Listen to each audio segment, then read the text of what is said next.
the science can tell you, say, for example, that there are correlations with consciousness and brains.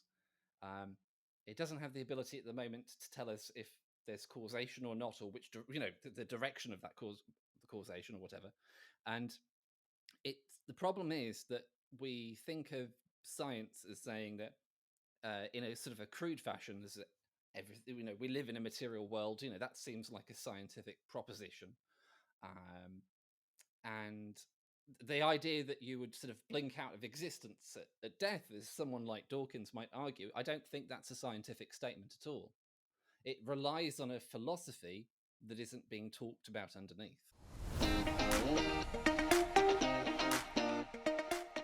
Welcome to What the Fuck Just Happened. I'm your host, Liz Enton. If you listen to the intro, you know my story. If not, here's a brief summary.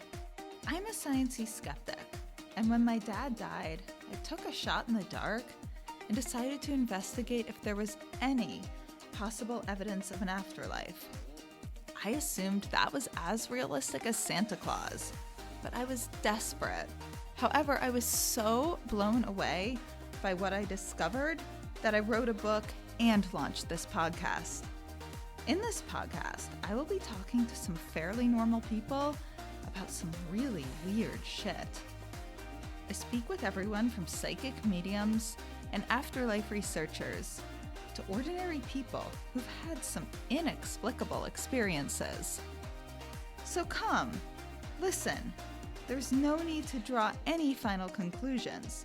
Keep an open mind and wonder, what the fuck just happened?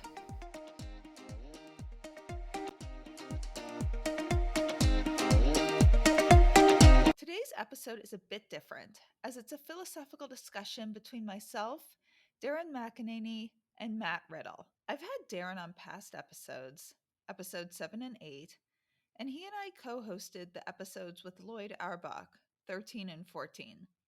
Darren is host of the Seeking I podcast and describes himself as a lay researcher of afterlife evidence. He's taken the same skeptical and evidential approach to this research that I have, and he's also ended up pretty blown away.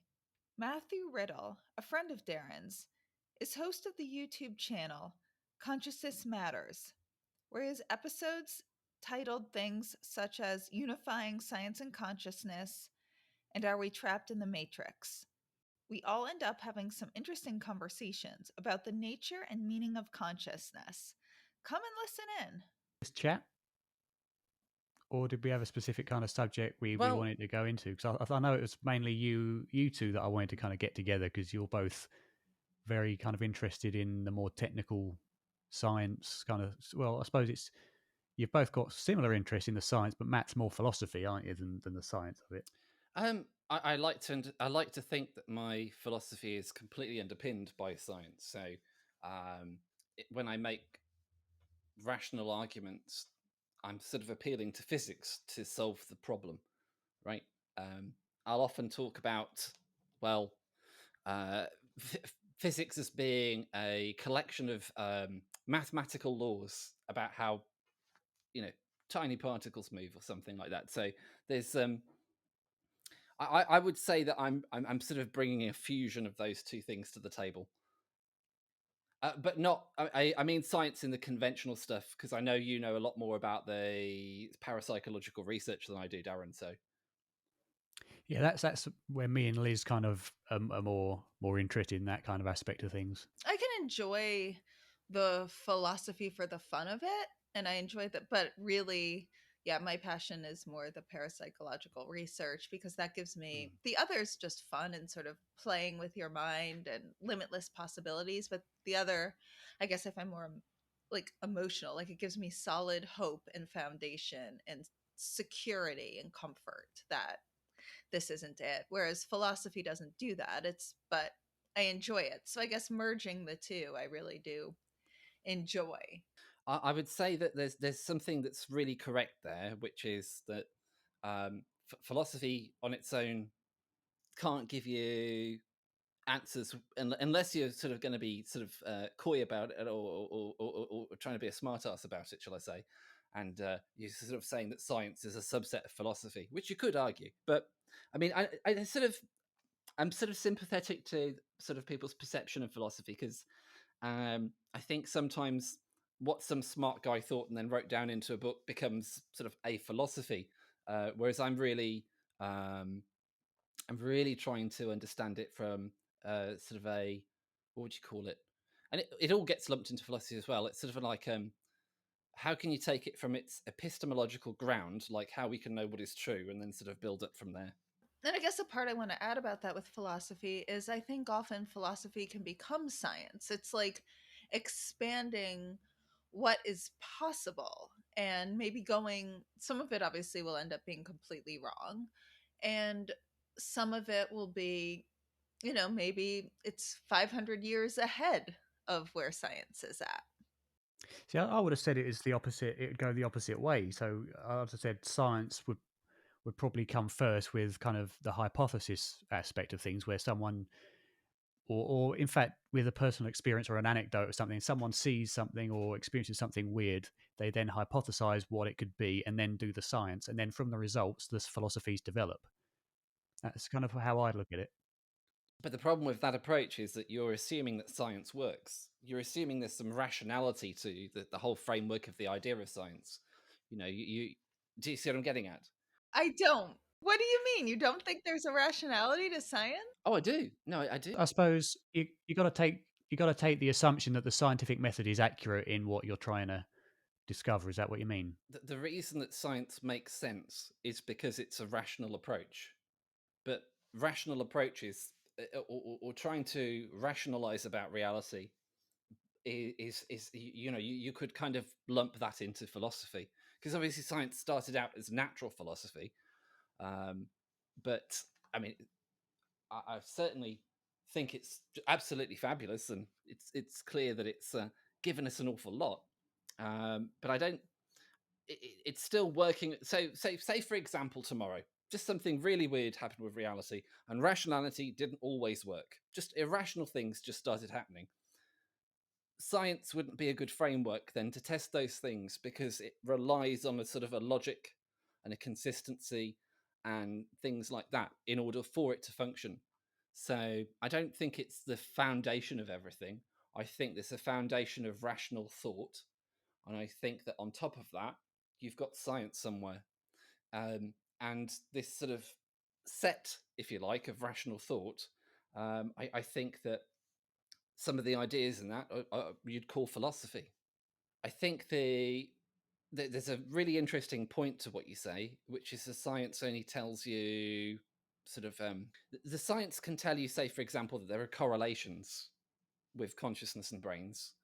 Um, it doesn't have the ability at the moment to tell us if there's causation or not, or which the direction of that the causation or whatever.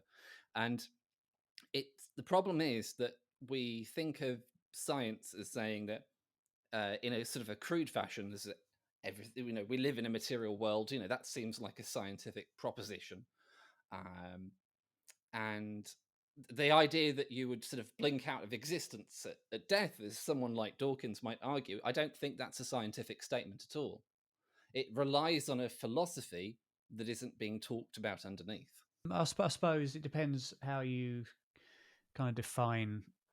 For example, we could say that some would argue that blinking out of existence at death is a scientific approach because it's inductive of the data that we currently understand of how brains seem to work and correlate strongly to consciousness. So they're inducing the argument from the science that it would be more likely we blink out of existence at death. So some would argue that is science. I would say that's more a philosophical kind of interpretation of data. Well, it is a philosophical interpretation of data. I'd be very keen to talk with anyone who felt that that was a scientific statement and sort of talk it out with them. I'd imagine someone like T. Jump would probably go along with that. Although I don't know, because he is a philosopher, isn't he, mainly? That your brain creates consciousness, you mean, and that when you die, it's over. You're saying you don't see that as Yeah. I could actually say why I think that's scientific, but Please. Disclaimer to everyone who's listening, this isn't what I think anymore.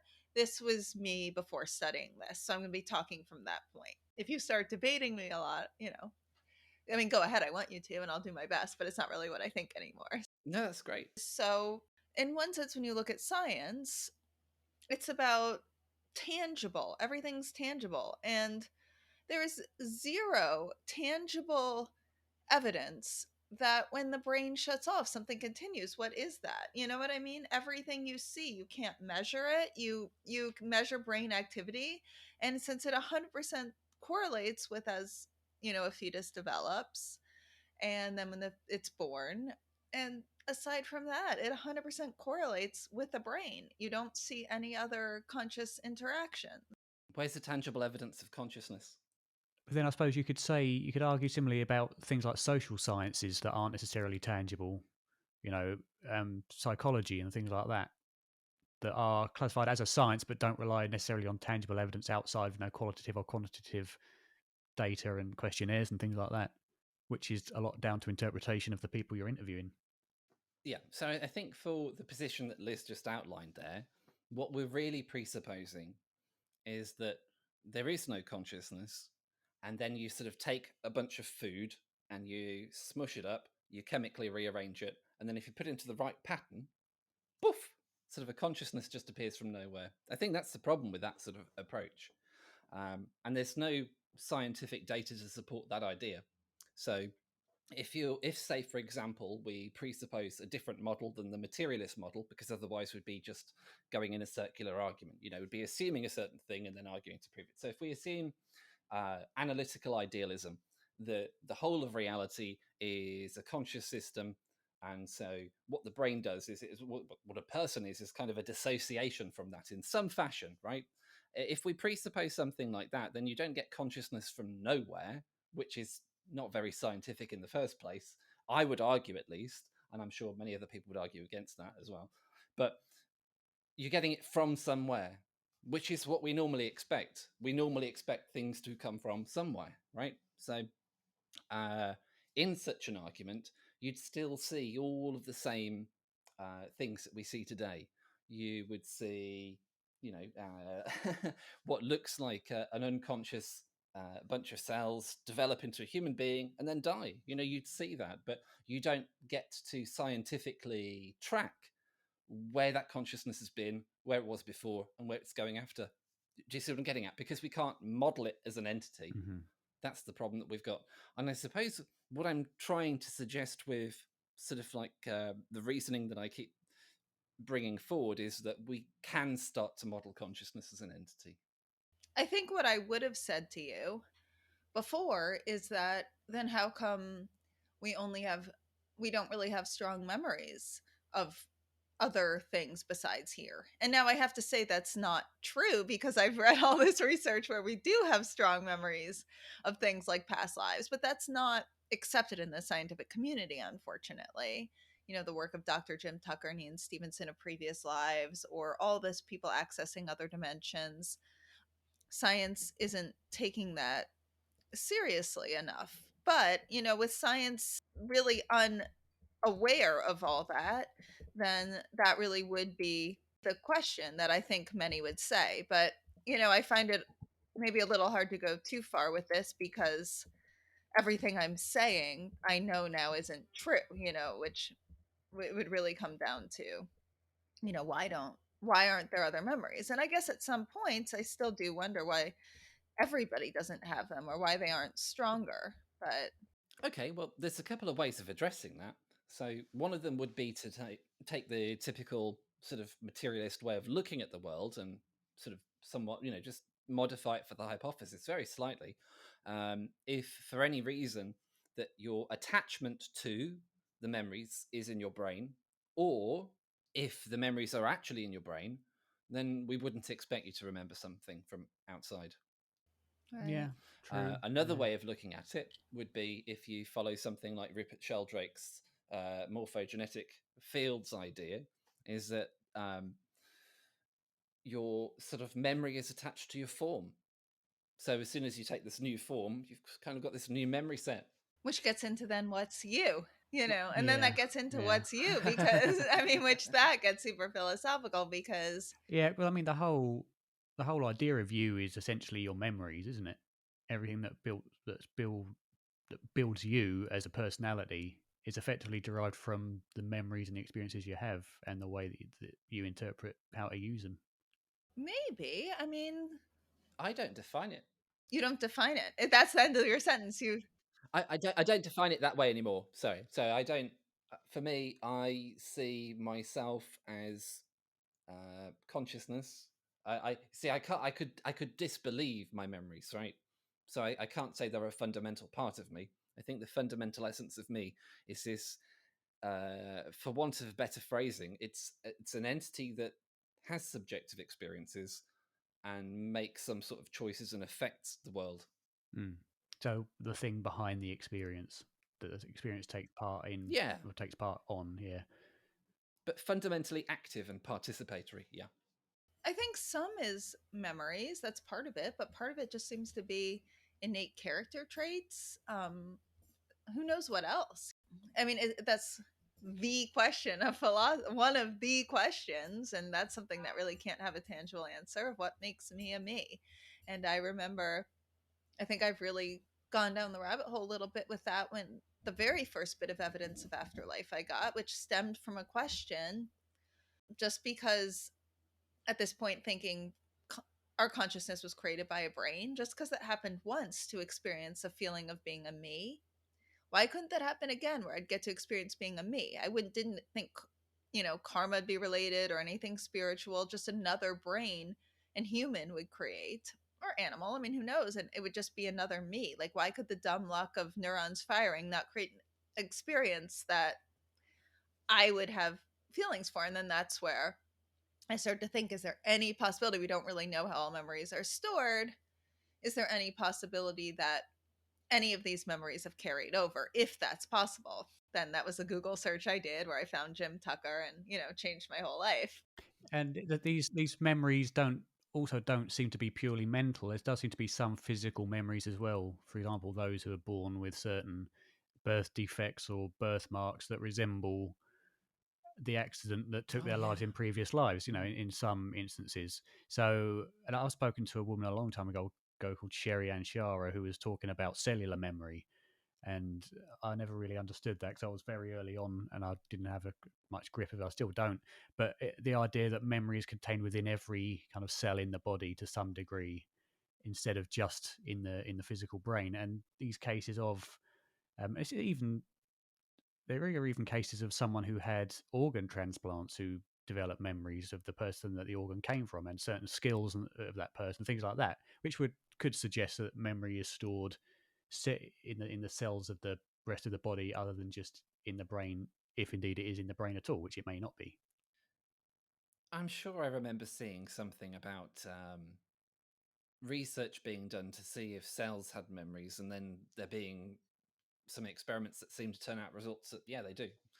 I'm not sure exactly which cells they were, but just a quick search of cellular memory. There's some stuff that comes up that suggests it does go on.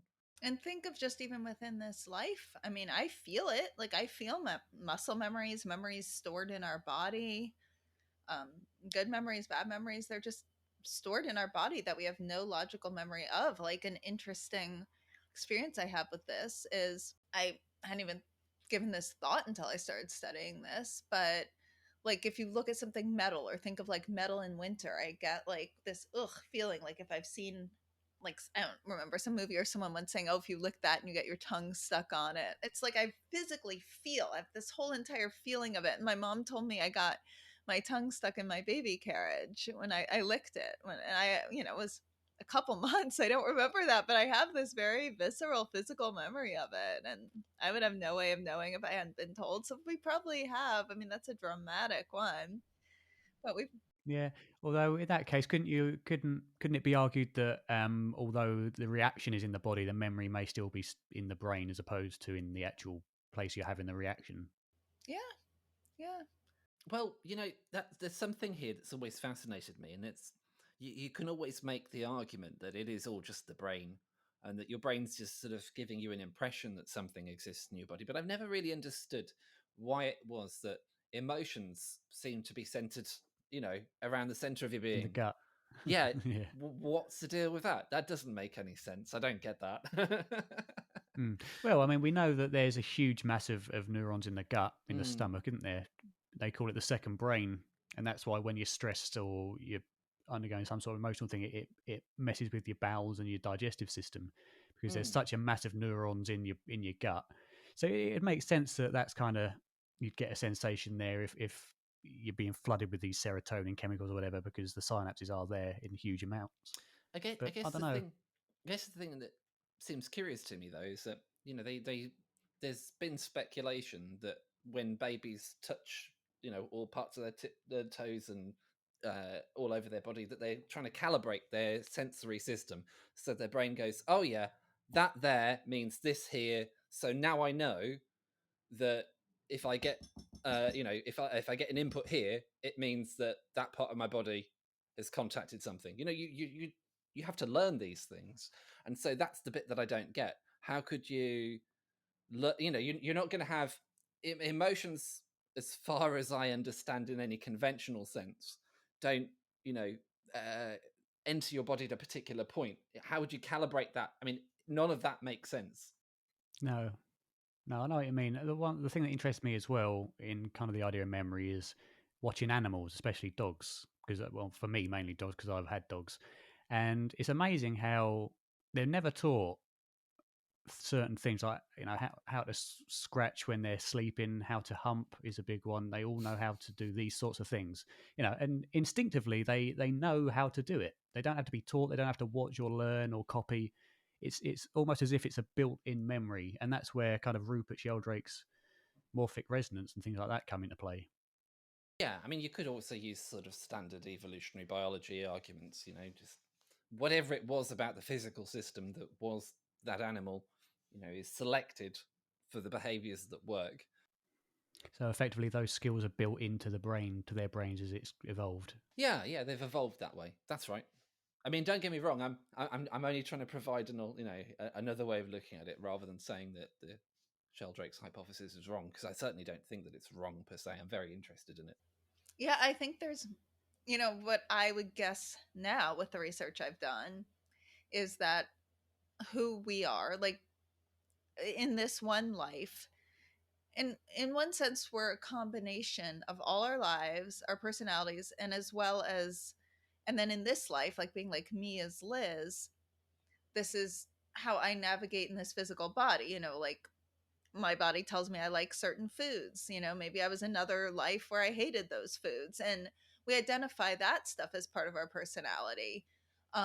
We have certain levels of energy. Maybe someone who's considered quote unquote lazy in this life, maybe they have physical something that hasn't been diagnosed or who knows what. And they're really, some of those things that maybe are just how we respond in a body is are given personality traits, as well as things that are probably continual. Like my guess is like sense of humor, like the type of humor we have. Some of that might be cultural and some of that might be continual personality traits that go into other lives. And then you also can see the change if you look at yourself. I mean, one thing that sort of really opened me to an afterlife evidence too is you look at how we define ourselves, and it changes, but it's almost as if you take a 5-year-old and you're like, I am 5 years old. I know in other languages they'll say, like in French, I have 5 years. I have 5 years, but yeah. in English, I am 5 years old. I have heat, I am hot. Yeah, or I am a teenager, or I am, I mean, Yeah. all things that are very transient. And we define them as that, and we define our relationships that way, but they completely change. And I guess that's where I see it. Some things are consistent and some things transform in the afterlife. Like my relationship with like my parents at 1 was obviously very different than at 19. And like in that little moment, we define being certain things, we just define as me. I am a first grader, and that's such a transient little thing. And I think if we go snap out and really look at the big picture, that's probably what consciousness in life is. Things that carry through all of it. I am Liz. I love animals. I'm very social and outgoing. Like those are things that stay, and probably I would guess would stay into other lives, like those things, whereas other things just, are very, very temporary. It's a very interesting area of discussion. That so what we're talking about, I think, is interlife continuity, because I do a certain amount of the rationalization that I do without assuming such a thing, and you still get it to a certain extent. So let me just paint a picture there. Um, let's say you have a nice life, you die, you start off again, but you don't remember anything. You don't even necessarily have the same personality traits. You don't even know what happened. You just, as far as you're It's as concerned, if starting again for the first yeah. time. It's like now you just have no memory. Now, if that were true, all the contributions that you made to the world are still going to be with you. All the things that you put out there are still going to come back. The memory is in human society in such a model. But I mean, I think it's a little bit dry and boring in a sense when you've got these ideas of, wow, this does seem to be some evidence for some continuity between lives and things that are carried over. I really like those ideas a lot, but if you consider them being absent, it's still quite interesting. Yeah, but I suppose the key point is that there is data there. That's the important thing.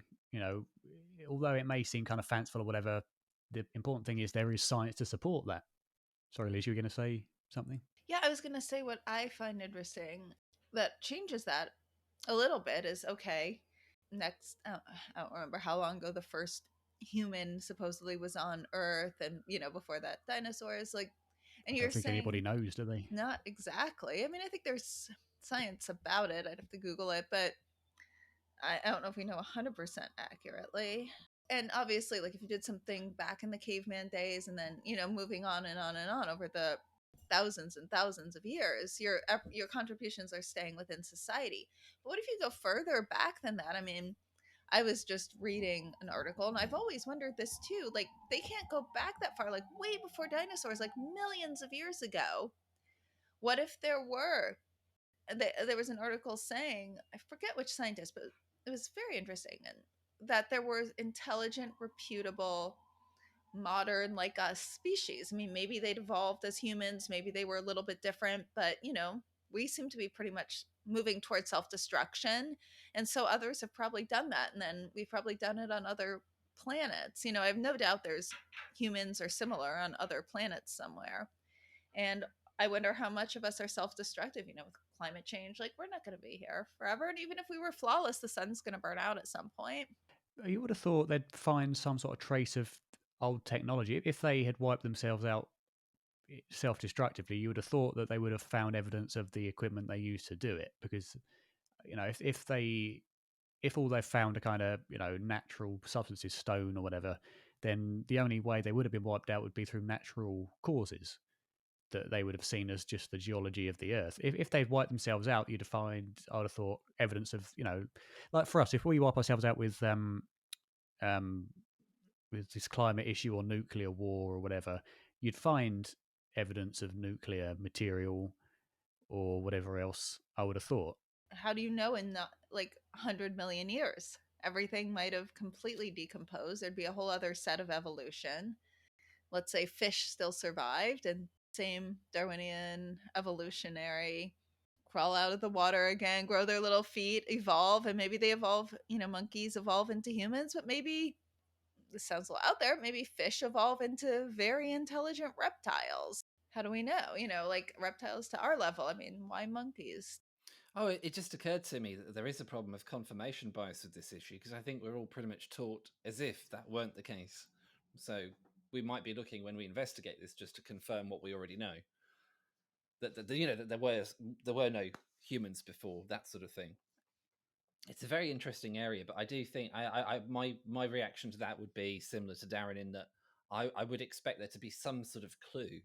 I go through thoughts like, well, sometimes you have to drill quite deep for oil.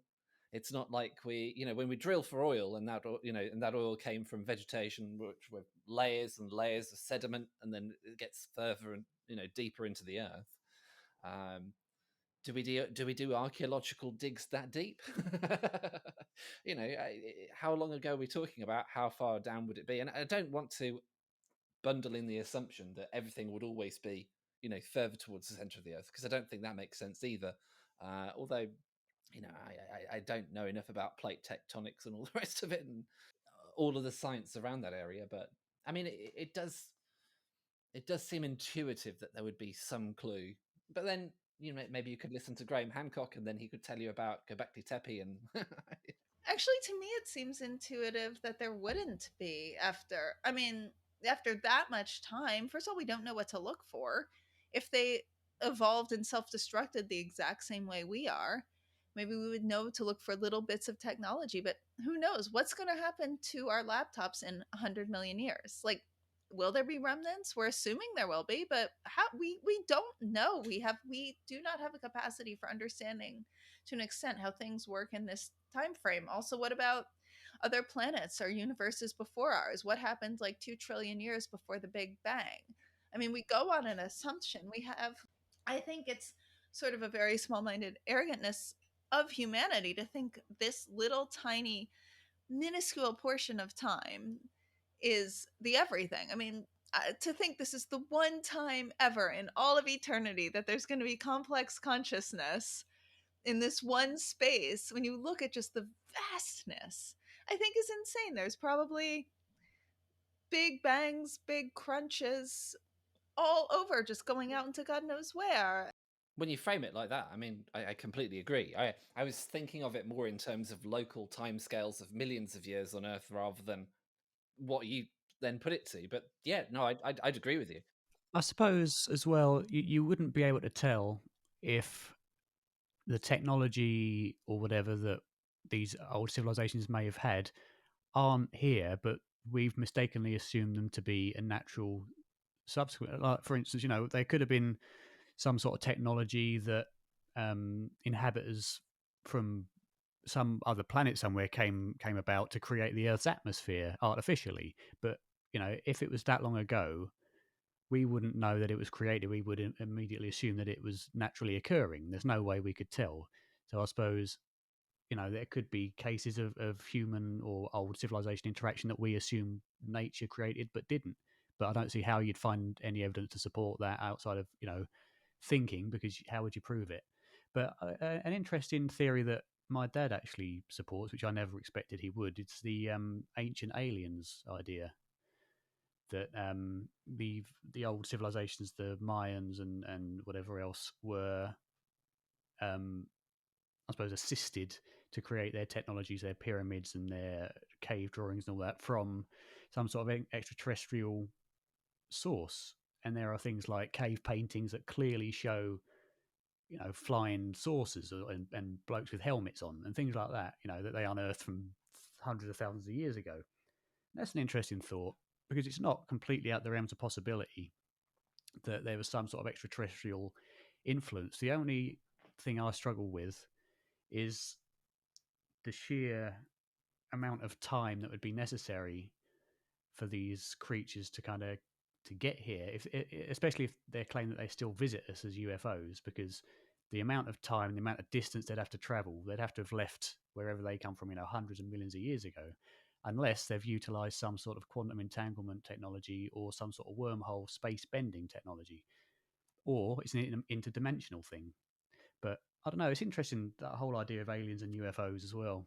It really is. And I actually just Googled this because I think millions and millions of years ago is longer than we realize. Time might also function differently in other planets. Who knows how long it was for them coming here? Maybe it was their equivalent of a year and it would have been taking us 100 years. But bones of primitive Homo sapiens first appear 300,000 years ago, with brains as large or larger than ours. They're followed by anatomically modern Homo sapiens at least 200,000 years ago, and brain shape became essentially modern by at least 100,000 years ago. And in our mind, that feels, to me, when I hear that, that feels so short. Like in my mind, I'm like, oh, I feel like we've been here 10 million years, but we haven't, and for all we know, again, that sort of backs up that, like, within still our frame of time, we have no idea what happens to mass or matter over 20 million years. So why wasn't there whole other civilized, our level of civilizations that ended up self-destructing? And maybe there also were other humans that have completely decomposed. And as what Darren said, for all we know, sand is 100 million years result of what was like the plastic of their society. That was their destruction. Yeah, it's some sort of decomposed. Yeah, their sort of technology decomposes into sand somehow. And then we evolved. Sand was the thing that killed them because that was their like microplastics. And then we evolved over these years to do great with sand. I mean, we don't know that.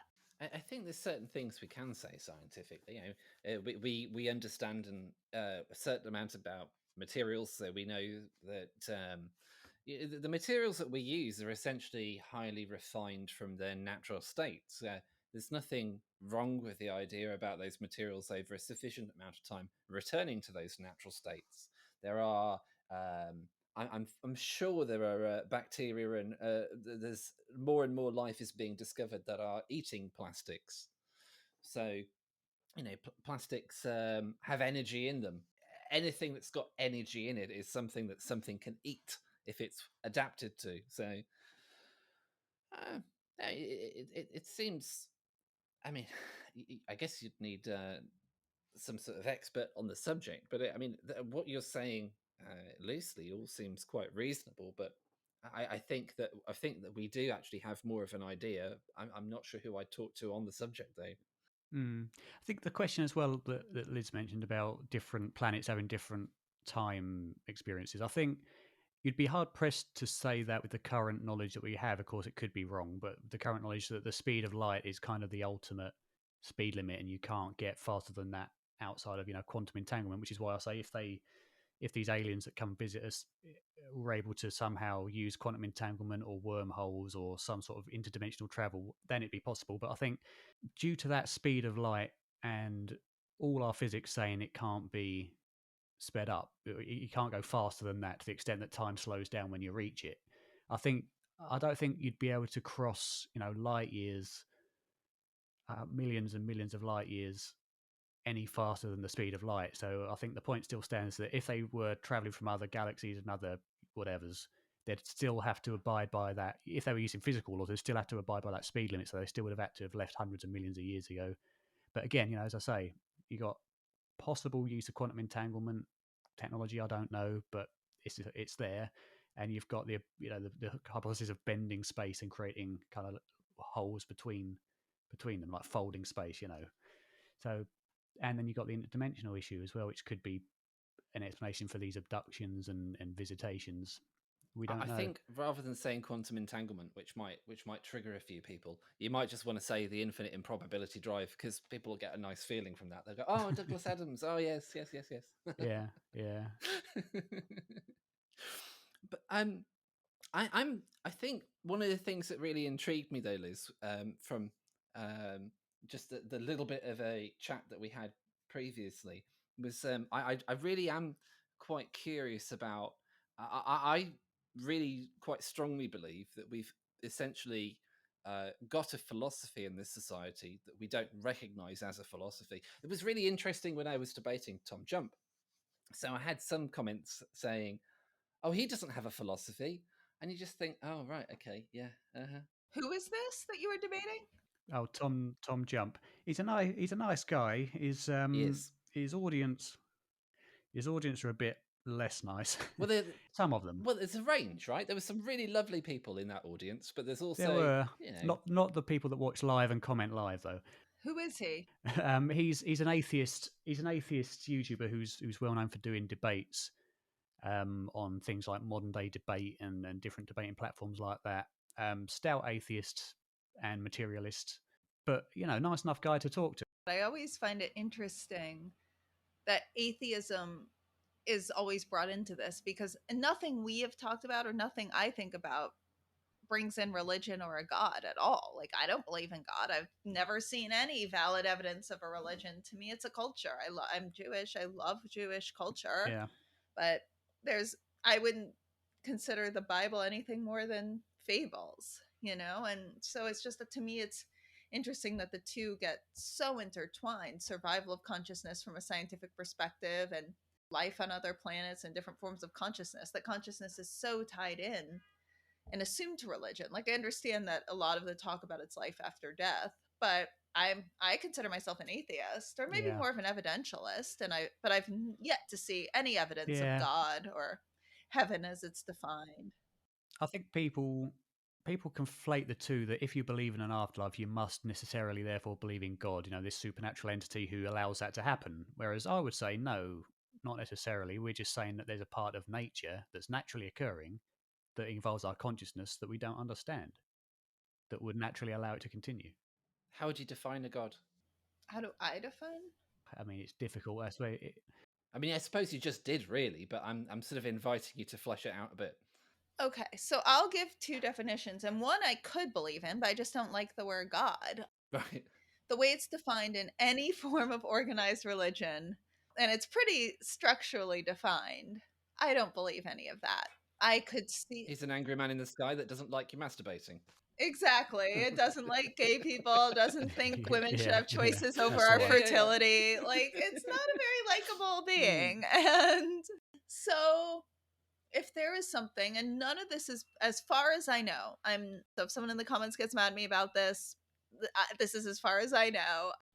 I've never heard it defined the way maybe I could see, which is, let's say all these lives are us advancing and getting smarter and wiser and deeper, and of an eventual state of the highest evolved consciousness being. And is there a consciousness being that's so evolved in terms of love and consciousness? And that's one definition that I could think is possible. The other would be, what if one of those consciousness that's evolved in other dimensions we can't even understand decides to try to use this consciousness to create an experience to help other consciousnesses grow through it? And those are planets and human, being a dog, beings maybe in another solar system, and maybe this consciousness, and each consciousness maybe creates their own universe, and the multiverse is a different consciousness being like, wait, this is my project and I'm gonna grow consciousness. Which that's kind of what I think happens. That's my idea of what may happen after physical death, based on kind of what people report. But I think it'd be a choice kind of thing. I mean, we don't know, for instance, that the Earth isn't one of these creations of some sort of being that, or someone like us, a consciousness experience in life, who just kind of, after they lived somewhere, maybe physically or not, they decided that they might want to create this kind of thing as a project, either to help other consciousnesses or souls or spirits or whatever you want to say learn through the physical. And maybe that's the God that religions are referring to. And and of course grossly misunderstood what it was trying to communicate, if it was trying to communicate anything at all. We just don't. I mean, again, it's speculation. We don't know. I think we can do better than that. I think that the two ways of looking at the world which make sense are sort of a machine-like approach to the whole of reality, or a mind-like approach to the whole of reality. If you've got a mind in which all of reality is in, you kind of, that seems a bit like God to me. If you've got a machine, then you've got the burden of how you explain consciousness. So this is why this is why there's so much. Well, you know what? I mean, I kind of felt when we got a little bit of a chat with Chris, that Chris French, that we picked up on that. It was this, consciousness is a mystery. Oh, we can't explain it. People have thought about it for ages. Well, it's only really a mystery if you're presupposing a materialist philosophy. If I say to you, absolute fact, everything is made of atoms that obey, these physical laws, now explain consciousness. How do you know that I've given you a challenge that's even solvable? If the assumptions are wrong, it's not a solvable problem. And I think that's exactly where we are. But yeah, it's a dichotomy, it seems, between seeing reality as a mind-like thing and as a machine-like thing. And the machine-like thing does seem to go a long way, but it has some real serious problems associated with it. I mean, I don't know. It really is, when you get to the realms of what life may be like after physical death, you really are kind of really having to reach out into speculation to some degree, because even those that have been there have come back. So all we can say is what really happens temporarily, potentially, after you die. We don't know what happens when you're permanently dead, unless, I suppose, the only way you could argue some knowledge would be those who come through mediums who have been dead for a long time, and that's kind of what a lot of them seem to say, especially from things like astral projection and things. They all seem to claim what Liz was suggesting, that we kind of are able to make up our own realities and kind of be gods in our own right. And that would be really good fun. That's what I'd do if I could, just for a bit of recreation. I imagine that I've been doing it for such a long time that it's just really nice to have a tightly constrained story for once. Well, I mean, I think that we can examine where we are right now and extrapolate from there. I really believe in that very strongly. I believe that we can try and make sense of the world that we find ourselves in, and then just say, well, what seem to be the options? And I'll fully grant that that's not the same as going on a trip to the afterlife and then coming back with some sort of evidence. Oh, I bought photos. I don't know how I did it, but I did. Right. The sort of thing that might change Chris's mind. But I don't know. It does seem to me that I don't know. I mean, I've gotten rather happy with it. I like the sort of mechanistic explanation of reality that we've got, but I can see that I'm an exception to that, and you are. Consciousness is an exception to that. And to me, it just seems like there's only one alternative. There's only one logical option, which is to sort of fuse the two things together. To say that physics is kind of what consciousness does. Exactly. It's not necessarily a case of all one or all the other. It could be, there is a governing mind that governs a universe that is mechanically, oriented for the physical side of it. But as you say, you can't deny that there is this intangible sense of being that doesn't equate to materialistic kind of philosophies. It doesn't work. It's the outlier. And I also think, what if like we sort of, I think in a way it's almost a misperception that it's like two worlds, this world and then people say the other side after you die. There's probably infinite states of consciousness, some material, some non-material, some types of material we can't begin to understand. Like the people who have NDEs are probably just going to one small dimensional experience, and then here is one small dimensional experience, and maybe there's multiple, if we are going to use, again, I hate the word God, but like a big consciousness that creates this universe, maybe they've created a couple dimensions and others are creating completely different dimensions of consciousness that we can't even understand. I mean, I tend to think it's much vaster than we think, and I think it's a misconception to be like, you're here and you die, and that's like, those are the only two forms of consciousness.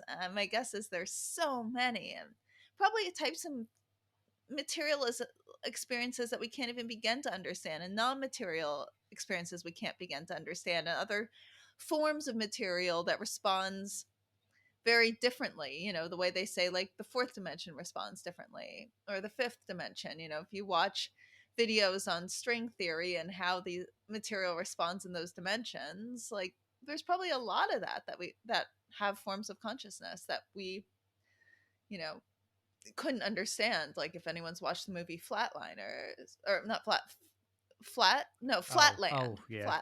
Flatliners is a sci-fi. Flatland, where it shows like an experience of what it would be to live as a conscious one-dimensional or two-dimensional or three-dimensional, and then sort of can get into four-dimensional, but you really can't, because that's pure fantasy, because we don't know it. Yeah, and you're quite right, because there are several testimonies that mention different experiences of consciousness. Unfortunately, that it's completely beyond language to explain.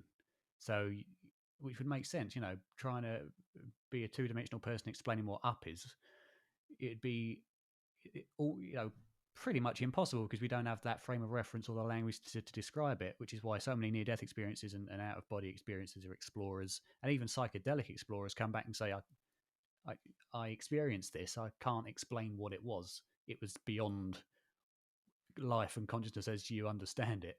But that's as far as I can tell you. So it's difficult, to really pinpoint down what we mean when we say different levels of consciousness.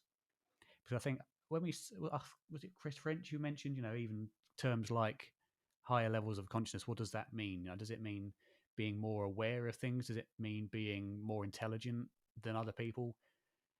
And for someone who hasn't had these higher experiences of consciousness, we can't understand. But those that do say, no, it's far, far beyond just that, Well, I wouldn't like to attribute the phrase higher to them.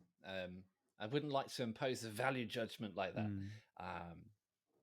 But as someone who sort of had, at first, very, some amazing experiences, in particular, an amazing experience meditating. And then I went on to try psychedelics after that. Yeah, no, you're right. I mean, there's a certain ineffable quality to them. There's something that you experience that you can't put into the language of everyday living. So I can imagine, if you had that sort of experience through meditation and perhaps through psychedelics, which is still very much, I imagine, close to kind of physical consciousness. Once you get out of that level, I wonder how ineffable, those sort of experiences must be once you've completely detached from physical, if indeed we do detach. The thing is, there's a real problem here that we do need to bring up, because the material stuff is only defined by the fact that we experience it, and I suppose you could throw in another qualifier that it seems to behave in mathematically predictable ways, right? So all that we call physical could be a computer simulation, for example. So it has no real substance to it. It's just an experience that we have that is in some way predictable. Well, the only way that I can really think of getting something that is kind of immaterial is that it either doesn't represent it to itself to you as sort of almost like a substance or an experience, but I suppose you could have something that's not predictable, that does stuff when you think it should. Like, do you know what I mean? That might respond to your thoughts, something like that. I have a hard time trying to imagine what immaterial might be. What immaterial like non-material consciousness might be, you mean? Or well, I'd call consciousness. I'd call consciousness non-material only for the fact that it. if our utterances of being conscious were reducible to mathematical laws, there'd be no need for the consciousness anymore. So I accept that. I don't think I'd go all the way as to say that consciousness is immaterial in the sense that it's clearly participating in a material process, and anything that's participating in a material process. I mean, how far can you go with the label of material? You could in principle encompass everything, and many people do. Like, if you're a materialist, you naturally use the word material to encompass everything. It's just, I'm an everythingist. I believe everything is in everything. Oh, great. Just some driving at here, though. hey, I'm interrupting myself and this episode for a second to invite you to send me any questions you have, and I'll pick one each week to read and answer in the next episode. This week's question is from Amy R. Hi, Amy. Thanks for reaching out. And Amy wants to know, are there any special tips I have when booking a medium reading? I have written about this some on my website, and this is a popular question, so I will definitely be addressing this more in the future. Okay, Amy, I have a lot, so I'll stick with a main one, which I say is use a fake name, hide your identity, have a friend pay with their credit card or PayPal, and just pay them back.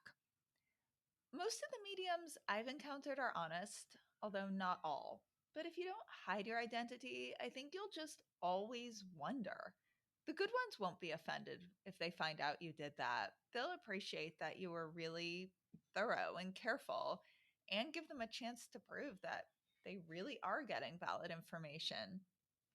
So good luck, Amy. Reach out, let us know how your reading goes. I've been getting a lot of questions, which I'm always happy to reply to and answer. If you have a question you want me to reply to, but not to read on this podcast, Just note in it, not for the podcast. I'm happy to answer your questions either way. You can email them to me at liz@wtfjusthappened.net or send them to me on Instagram at WTF_just_happened_. What I think is consistently interesting is that we have these laws of the universe mathematically and scientifically. And when we start going smaller and smaller and smaller in quantum physics, the laws break down and stop applying. And then with mathematics, when we start going further and further, I don't know enough mathematics to explain this further, but essentially, numbers and mathematical laws start breaking down and stop becoming so pure and one answer, the way math always gives one answer and a definitive answer. And apparently, as you go further and further with mathematics, that stops working and you can't get mathematical answers, and you have to bring in imaginary numbers, which are types of, like, one example is like negative fractions and things that just don't make sense, and they you just have to Yeah, negative square roots and things. yeah. And but like square roots that don't work of like negative numbers, like, I don't know, things Get a bit weird. yeah. I mean, I'm going to try to find the quote I read. Yeah, that just the laws of everything that holds together, from, materialism and physics to mathematics, work within a set frame, and when you start going past that, they all start breaking down. I think that's so interesting. I think that would definitely be a disputed point. I think that there would be people who would say that no. There's nothing that breaks down. But I kind of want to. So my own understanding of sort of what you're getting at would be the uncertainty principles, the idea of quantum superpositions and things like that. So what you're outlining here is, I suppose we just need to go into sort of quantum mechanics. It's just that idea that there are all sorts of ways that a particular atom or any part of the universe could be, next, and that a sense of all those possible futures, or as Sean Carroll would see them as actual worlds. There's many real actual worlds. Yeah, one for each potential. But we can certainly say that they're possible ones, and we find ourselves in just one, right? So we've got some sort of collapse of what's possible into what's actual. So physics isn't a framework really for prescribing an exact outcome, and it never has been. But on average, that works just fine if you're building a bridge. So we don't need to worry about it too much, or you're flying a plane. The issue is more that there are all these possibilities, and I mean, it strikes me as very amusing, because that seems to be exactly what we're really looking for minds to do. We'd like to think that we can make choices, but we've got a physical world that naively looks like we can't make them. But if you know it better, then we've got all these possible worlds. So it seems quite reasonable to me that this unexplained action of consciousness to talk about itself, we may well find the answer in this sort of quantum mechanical realm, purely for the fact that where else would we look for it? There isn't a reasonable other place to look for it by what we know at the moment.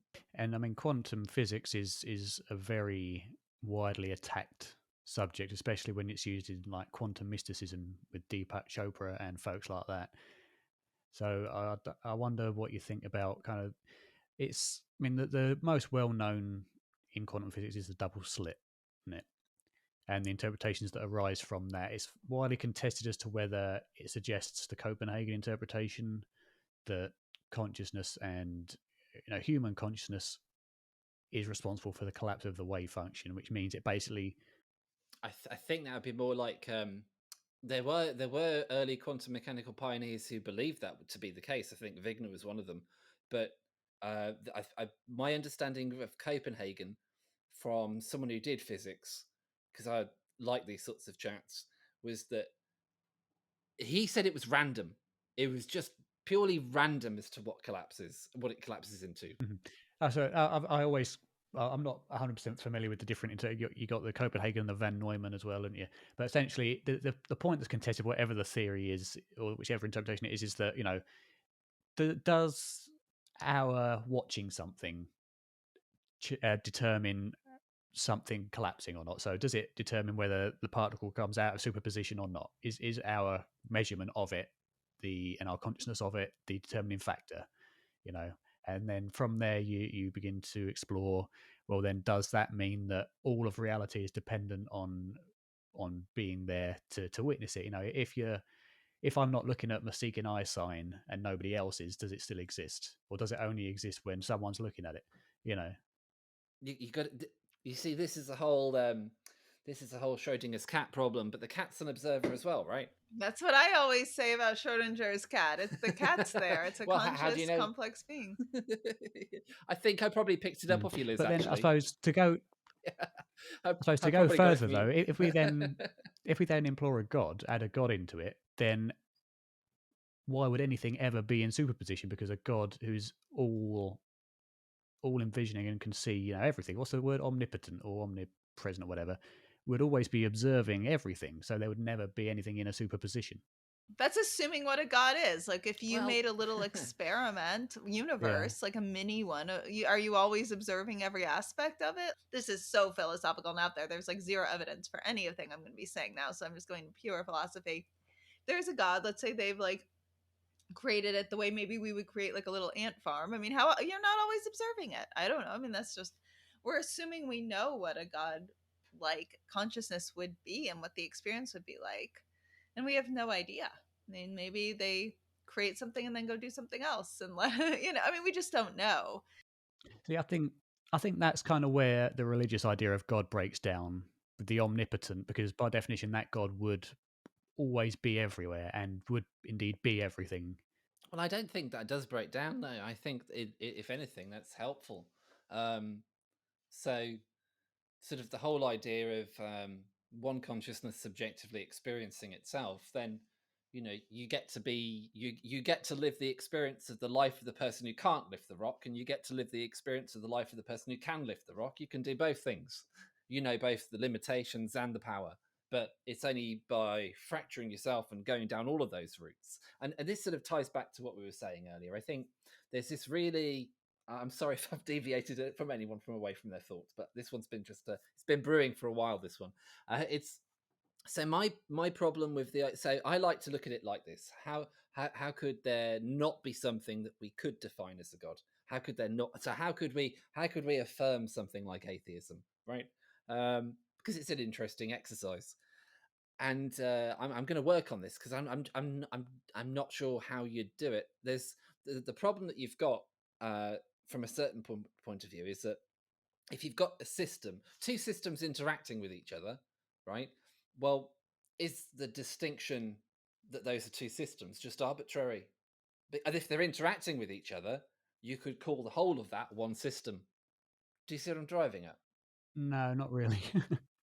Not exactly. I mean, the thing I'm feeling like inclined to respond to, and then I'd like you to explain it further, as you said, how do you prove atheism? I mean, in my sense, and this is a cliche line that I know a lot of people like parapsychologists will get irritated with, but extraordinary claims require extraordinary evidence. I mean, the God claim of a God is the extraordinary claim. Afterlife, that our consciousness survives, is the extraordinary claim. But I have come to conclude that I think there's extraordinary evidence, a preponderance of it. That's why I've come to think that we do.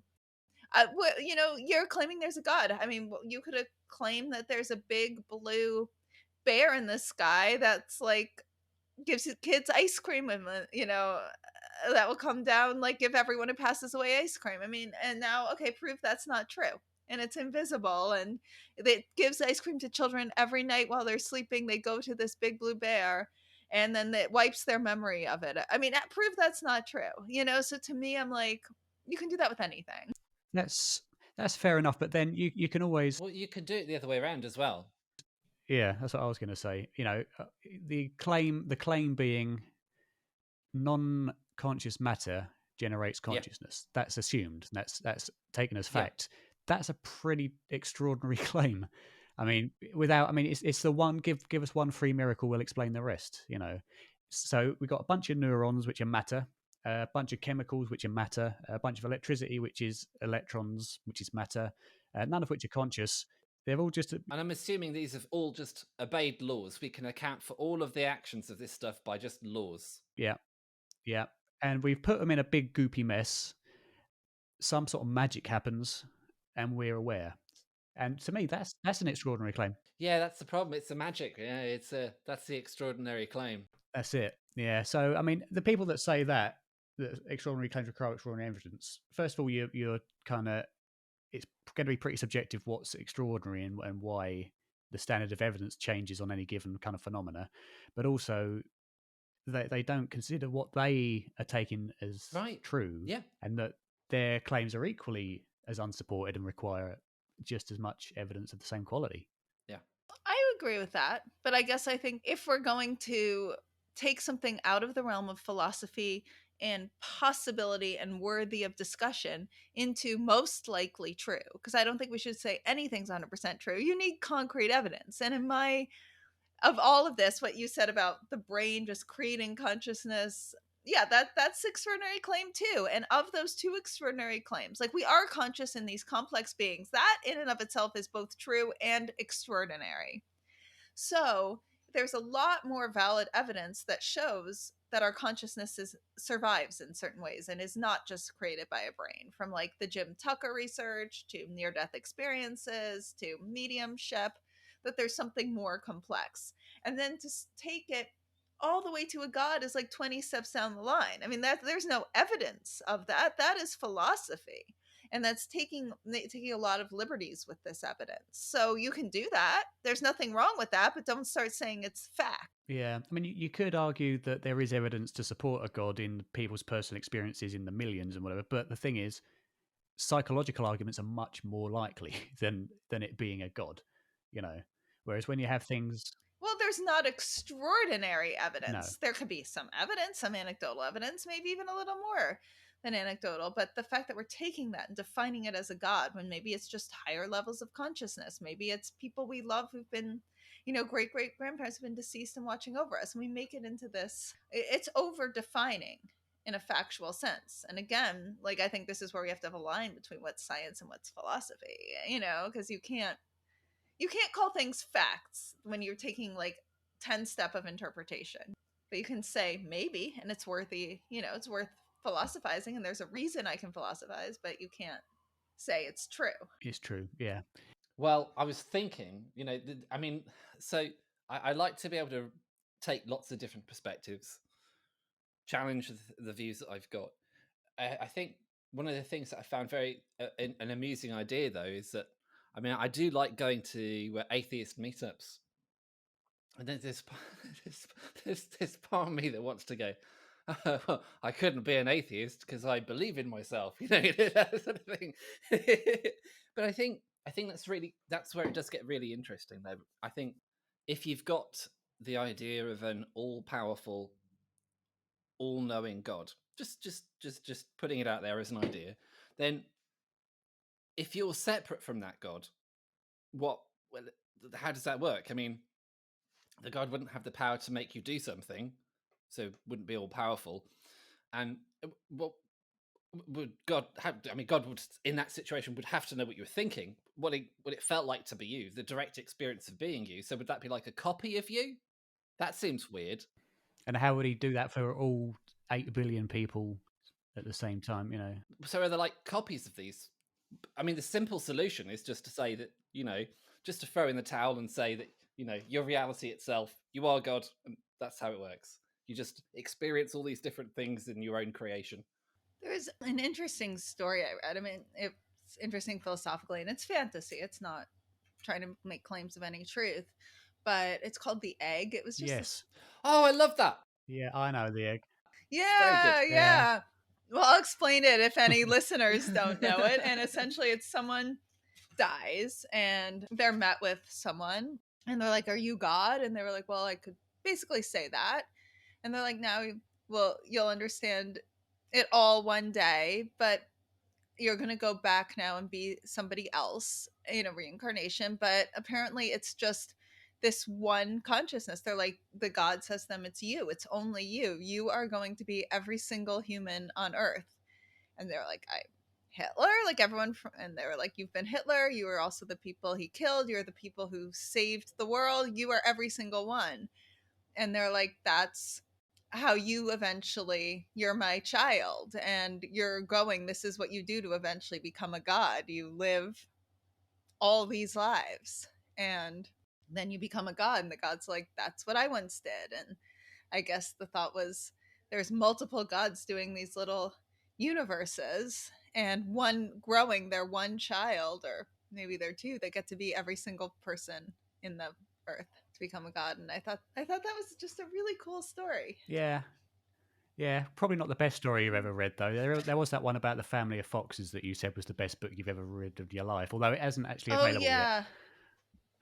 It's not available. It's literally the best book I've ever read about a family of foxes, written by Darren McEnaney. It was good. And actually, I really enjoyed it. It made you miss a bus stop or a train stop, didn't it?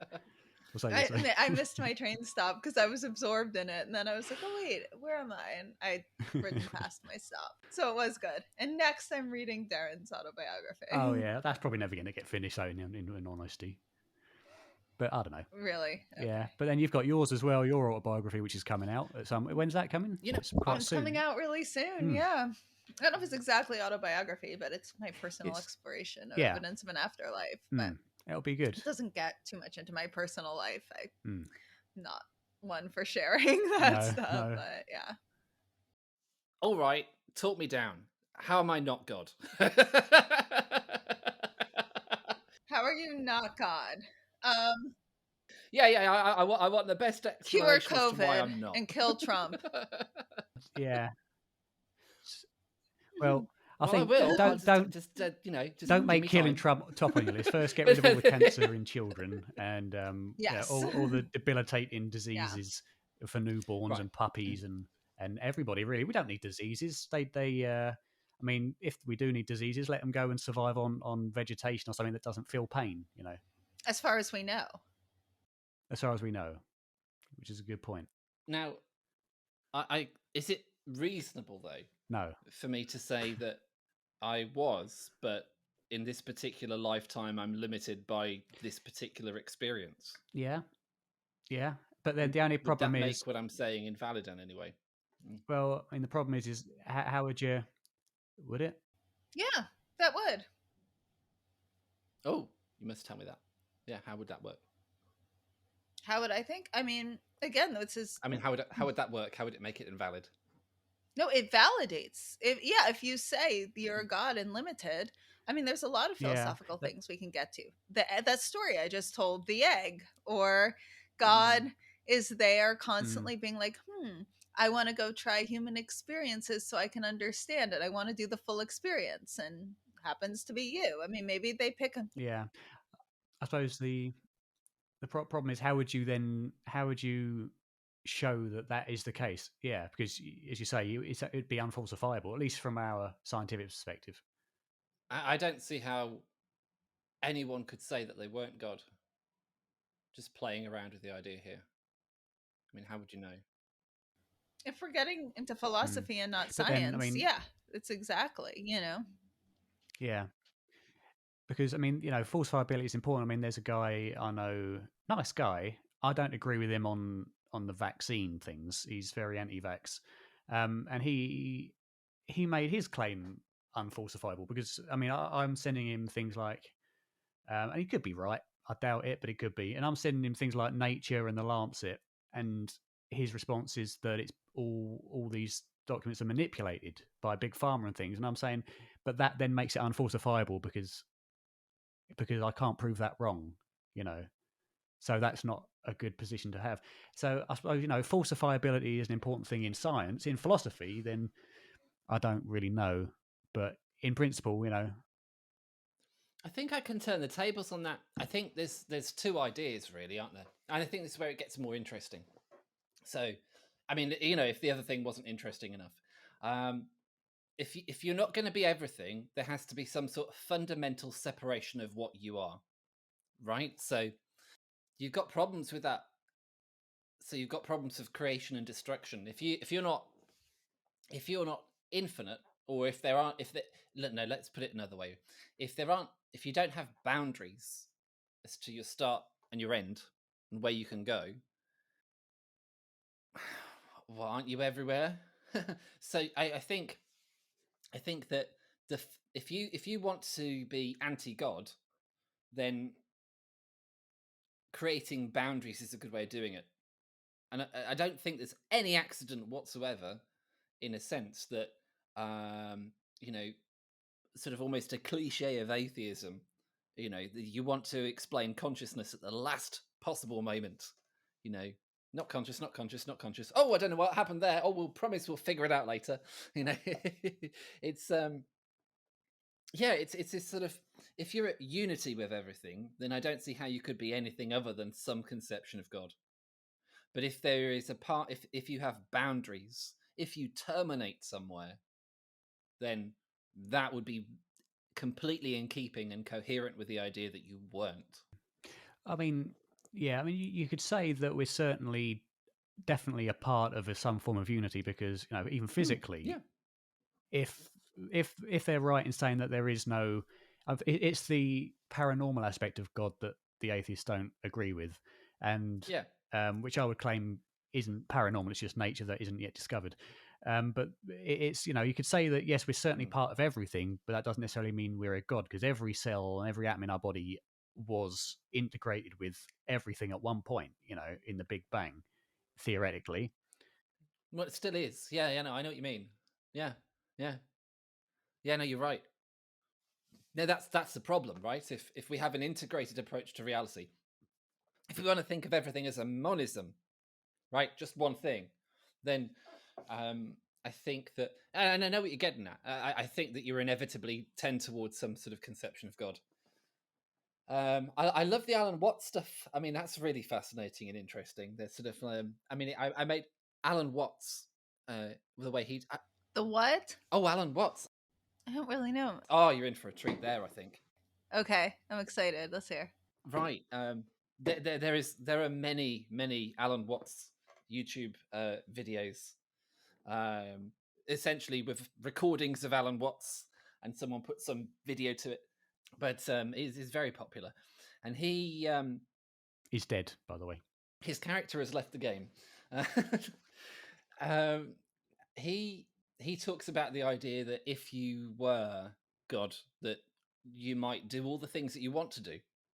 You might imagine all sorts of things that you want and then just have them straight away. He sort of leads up to this idea that after a while of having that, you'd be quite bored with that. You'd want some sort of challenge where you didn't feel so in control of it. So over time, you'd progress towards creating this. And putting yourself in the middle of it. And he says it in a more elegant way than I do. That makes sense. I always thought from, like, I was even going to say what's interesting is what you're talking about is being a god sounds so lonely and boring unless there's a bunch of other gods. But if you're just like by yourself and the creator of the universe, like, to me that sounds horrible. It does from a human point of view. Yeah, exactly. From a human point of view. I mean, I felt this way on Psychedelics, though. What way? Well, I mean, I felt the sense of just being the only thing that was. But, I mean, it's not really a problem. I mean, all the things that I get that make me feel not alone are still real. And if you want to categorize that as one being that's playing with itself for eternity, whatever. I'm fine with that. You know? Well, it's a different perspective, isn't it? When you're in that sort of. I mean, was that was dimethyltryptamine, wasn't it? Or what? That was one of them. Yes. Yes. Yeah. No, you've actually, you name the trip. Yes, you're right, Darren. Yes, well indeed, done. indeed. I don't know how you knew, but yes. It's always DMT with these sort of things, isn't it? I mean, or LSD to some lesser extent, but the most popular one that people use to actually explore this stuff seems to be, is it? I don't know the technical terms, but some form of DMT.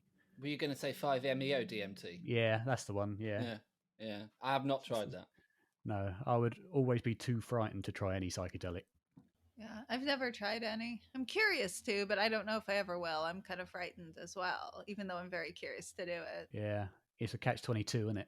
I want to have done it. I don't want to do it, if that makes sense. I'd like to tell you in some sense that there aren't any risks and that you'll be fine. But it would seem from experience and knowledge that that's not always the case for everyone. So I think it's something that, I mean, physiologically, my understanding is they are very safe if you're getting what you think you're getting, which is a huge if. But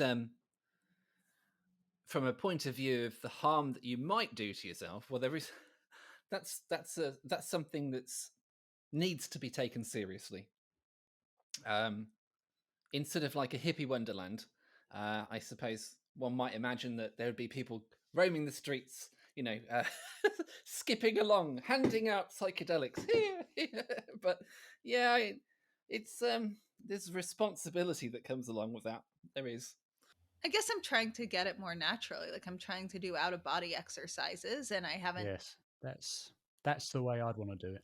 As far as I know, I mean, there's some things I think I've maybe somewhat succeeded, but nothing drastic. Like I felt like buzzes above my body. I had a few dreams that make me wonder. And then holotropic breath work. I've tried that once, and I would like to. Oh, that's supposed to be a good one. Yeah, I want to go back. Like I tried it a couple years ago, and then I was like, oh, I'll try it again. And then obviously with COVID, I'm not gonna be in a room full of breathing people, but I'll be in a room with people just so long as they're not breathing. Not breathing, yeah. Go to an underwater party. not breathing. People just holding their breath. I mean, I guess I was going to gym. I'm gonna go back to the gym now that I'm healthy. I mean, I guess I feel pretty safe. I'm boosted and had COVID. Yeah. I don't know. I think Yeah. I agree. If I ever have some sort of trip like that, I'd rather it come organically, through meditation or through some natural means like that. I'd be too wimpy to actually take anything.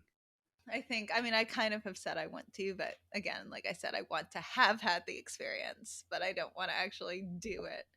And yeah, Matthew, you said you had some crazy profound experience doing it, though. What was that? Oh gosh, we're back to the ineffable, aren't we? If you don't mind sharing, I mean. No, I can try. I think I went into it really trying to see what was true. That was so I did the same thing with meditation. So I started off with meditation. I felt that that was really the way to go.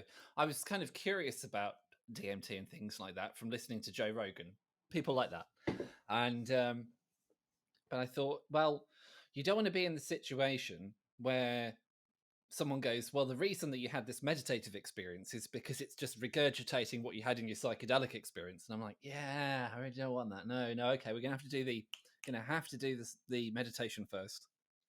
So I just did that every day, 20 to 30 minutes. Usually, I think it was 30 minutes each day. It's sort of like it's no more difficult in a sense, I say, than watching a television program every day. Just it's fine. And the key thing is keeping it going and not worrying if you think, because the first time I was like, did I do that right? Was that meditation? I have no idea. But you keep doing it. And the technique that I was using, because I mean, this is the thing that really, you could say, bakes my doodle. It amuses me. I mean, it sort of like just tells me that these people don't seem to get me, to know me at all. I am very suspicious about all sorts of religious and sort of spiritual ideas and approach them tentatively, sometimes with a spiky thing with a point. And with the meditation in particular, because I've got knowledge of how hypnosis works, the last thing that I wanted to do was put on some spiritual teachers, relaxing musical 30 minutes where they guide you through a meditation. I know guided meditation and a hypnosis. Well, what's the difference? As far as I can see, there's a big blur between those things. So yeah, I mean, you could play something back, and then you could have an experience of this or that. I mean, it depends what the person's saying. So for me, the exploration of mind had to be something done in sort of emptiness and solitude. It's sort of like poking at awareness itself by just letting go of everything else. And it took 3 months of doing that before I had, well, what I could only describe as a revelatory experience. And it was, I can put it into words, but it's not going to, it's going to be a very, very, very superficial, shallow copy of the actual experience. And I was looking for myself, right? I was looking for myself, and I found, because this is a strange thing, if you let go of your thoughts all the time, you almost like dive deeper into more interesting thoughts, and all the superficial thoughts quieten down. So there's that odd paradox of sometimes if you're meditating, it's not actually a bad thing to, if you've had your mind empty for some time and something really interesting comes up, you don't have to let it go. It's one of those ones. So sometimes when I was practicing meditation, I would have days where I was always letting go of thoughts, and sometimes it would be I'd let go of them for the start, and then I'd see what happened. In any case, I was looking for in this particular experience, I was sort of looking for myself, and I found myself seeing things like my brain, and I was thinking, "Where's me? I can't see me in here." And I saw sort of the level of tissue in my brain, and sort of, I can't see me here either. And then I was looking at the cells themselves, and then I couldn't see. I'm not here. No. Okay, so, and then I sort of went deeper than that, and I was looking at sort of the molecules and chemicals and all the chemical machinery that goes on in cells, and I'm like, not here either. And it just kept going deeper and sort of like zooming into reality, and it kind of got to sort of this sort of somewhat visualization of sort of the quantum foam by the time that you've got past fundamental particles. And it was because I didn't see myself there, the next thing was really interesting. I was sort of like, oh, it was this sense of, oh my God, I'm underneath all of this. But that's a very poor way of communicating it, just saying that. It was a real felt sense of revelation. And what's been really amusing about it is that after that, I've done so much digging around, analyzing, thinking, rationalizing. It's hard to get away from. One of the most interesting models that we have in science today is this whole idea that you've got physics at the bottom level, you've got chemistry, and then on top of chemistry, you've got biology. You've got a sort of a layered approach of emergence. And what was really interesting about this revelatory experience is it pointed me in the correct direction. It sort of, you've got this problem that if you want to make something happen in an emergent system, you have to get to the bottom, right? Anything above that is purely derivative. So, yeah, I mean, consciousness, now you can flip that. So you've almost got a circle of causality, and consciousness has to be part of it.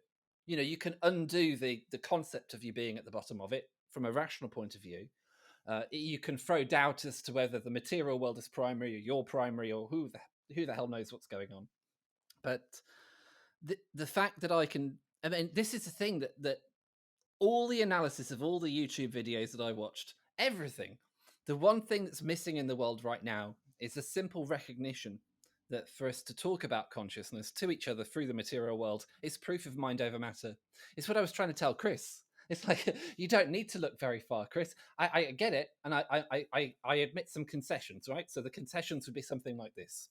As far as I know, I can only reasonably assert that my consciousness affects my brain. But what I try to get across to Chris is, wouldn't that be weird if my consciousness is all over my brain, but it can't leak out at the sides? Like if your skull was able to somehow contain this mysterious conscious force that's having this whole brain effect, and it just kind of gets to the wall of your head and goes, oh, we best avoid going past that. It seems a bit weird. I guess I would say either is equally weird. Like, I don't think one explanation is weirder than the other. That consciousness is just created by this mass of brains, especially like consciousness is so complex. It's not just this detached mathematical perceptions. It's like emotional and love and confusing and complicated and deep. And I mean, but that's no weirder than that it's created not from the brain and downloaded. Both are equally weird to me. There just seems to be a lot more evidence for one way than the other, which is one is more obvious on the surface, and that it's created by the brain to me is more obvious on the surface.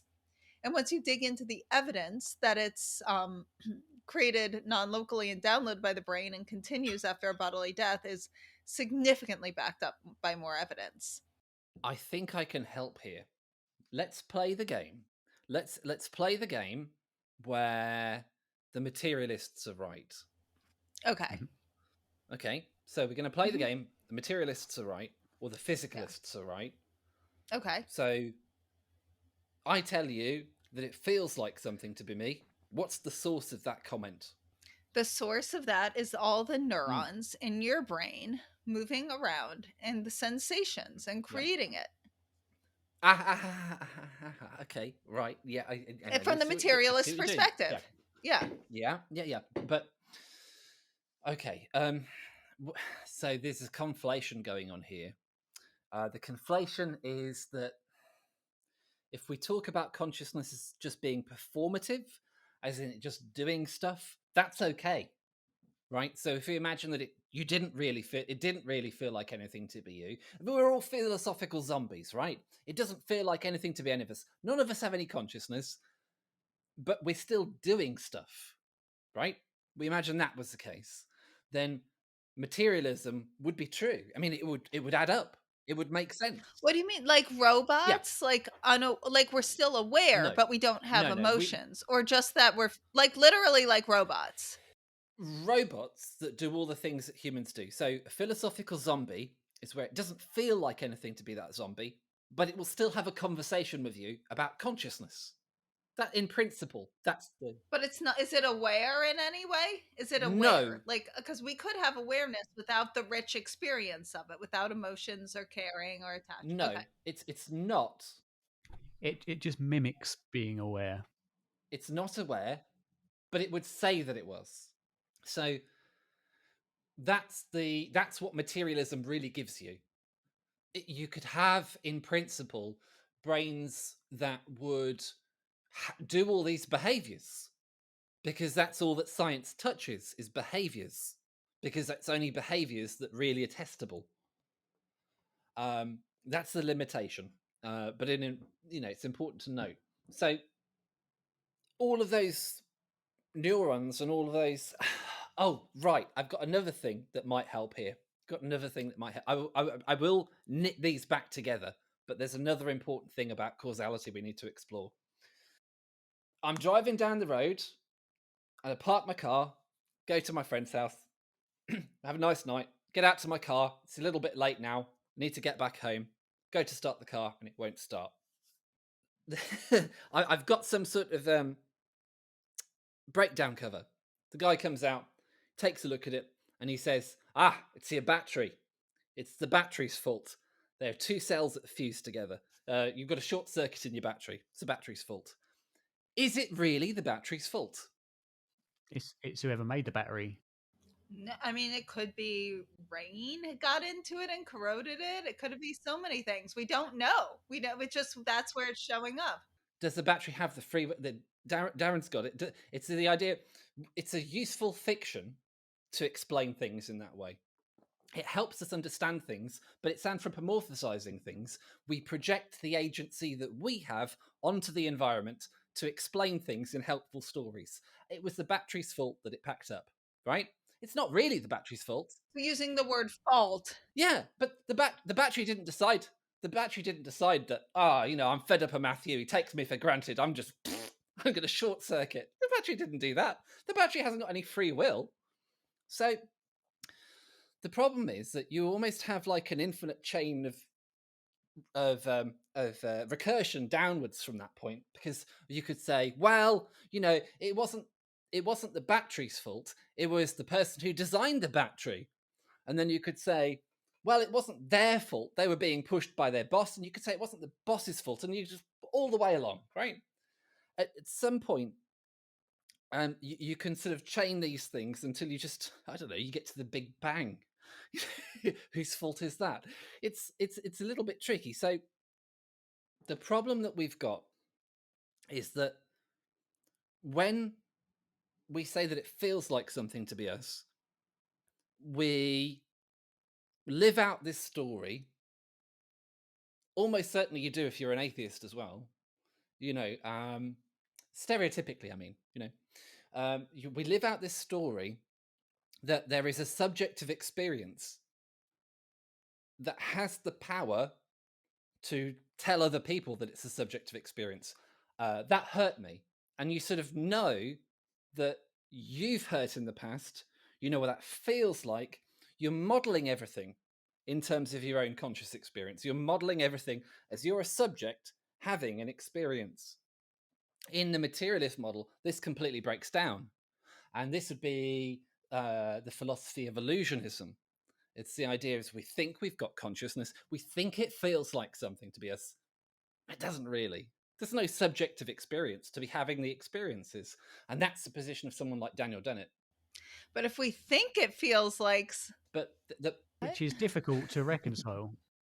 I was just going to say, it's difficult to reconcile it because you can't deny that you have the experience of something. Whatever you experience or whatever you believe yourself to be could be illusionary. I'm seeing a guitar pick here that might not exist, but what I can't deny is that there is something behind the me that's seeing it, because it's either on or it's off. There's no illusory kind of semi-aware or not. You're either aware or not. So Philip Goff would say, yeah, consciousness can't be vague, or at least you can't make sense of it in vague terms. It has to be there or not. It can't be partial. I'm agreeing with you completely, but we're still presupposing a subjective experience. Now, the moment that we... I was just going to say, though, if someone's saying we are imagining consciousness and we're not really conscious, then what is conscious? What would be being more conscious than us? Then that essentially means consciousness doesn't exist unless they can say what would be actually being conscious compared to us. Yeah, well, I mean, the question is, are you aware? Not are you aware of something in particular, but are you aware of anything? If your answer is yes, well, that's by definition you're conscious then. There's a problem with that though. See, I could create a computer program that would know things, so it would hold variables for different values and things like that, and I could make something in software respond to its environment. You might say that it was aware of something. There really is no word that can't be weaseled around here that really gives us a categoric definition of consciousness, which is the problem. Really, the only way that people really get it is by looking inside themselves and having that recognition of their own existence, which is a bit weird and interesting. And that's true, because it's just an assumption. I know I'm conscious, right, and I'm assuming you guys are experiencing it the same way I do, as you're different, some, because we're all different. Yeah. But for all I know, I'm the only, which is such a lonely... We could be figments of your imagination. Yeah, I could be the only one who's conscious, and I could have made all you guys up, or I could be, in a Matrix computer simulation. There could be 5 people that are all in the whole universe that are all being computer simulated, and we're all NPCs. I'm here watching millions of people when in reality there's only 5 of us in that matrix, so the only thing I can factually know, I have no doubt I'm conscious. I assume you guys are, but you can't, and you could say the same. That's the thing. Yeah, but this is a wonderful thing, right? It's self-evident to someone who can see themselves well enough, but this whole idea of a subject that experiences isn't supported inside a materialistic paradigm. Not really. I mean, you can force it in there somehow. So you could say that everything that happened up until the moment that humans got consciousness, let's just keep it simple. I know it's more complicated than that. Cells probably have consciousness, but just to keep it simple, right? Just to keep it simple, we'll say, that the only thing that governed the motion of things in the universe up until the point where humans became conscious was the laws of physics. Everything was exact, mathematical, precise. Everything was told where to go and what to do, and it was all predicted by these equations of motion. However, as soon as consciousness popped into existence of human beings, then when they said it felt like something to be them, consciousness was the cause of that. So essentially, what we're talking about is this giant machine that was working like clockwork and then just farted out a ghost, and the ghost starts tinkering with it. And that is ultimately the reason why I find materialism absurd. It is that experience of being aware that does break everything else down, doesn't it? That is the Yeah, no, absolutely. Yeah. Absolutely. As soon as you take that as a real thing, you have a subjective experience that is doing things. But that's not allowed. The only thing that does things is your fundamental basic layer of physics. And the funny thing is, I got a pointer that you have to go under physics from that revelation. So I think Revelation is actually pretty good. But I mean, as a pointer, right? Rather than say, I would rather have a revelatory experience, be amazed by it, and then go, "Is that right? Can I falsify this? Can I go out there and reason it through?" Which I did, rather than have a revelatory experience and then write a big book about it and go around telling everyone that it's absolutely true. But that's me. I'd be the same. I mean, I suppose we can't say we know any of this. Like, as I said, I think that when you think about it, both are extraordinary claims that a mass of cells creates consciousness, as complex as our consciousness is, or that, consciousness isn't connected to us. And, beyond that, I can only say there's evidence, stronger evidence for one than the other, but none of this stuff can we say we know is truth or a fact. No. Well, that's the thing, neither hypothesis is any more likely really than the other in terms of we don't have a mechanism for either how consciousness can come from non-conscious matter or how consciousness can exist outside of the brain. But for some reason, it's defaulted to the extraordinary claim that the brain does produce it, rather than the extraordinary claim that it doesn't. And well, we've been here before with bread that goes mouldy.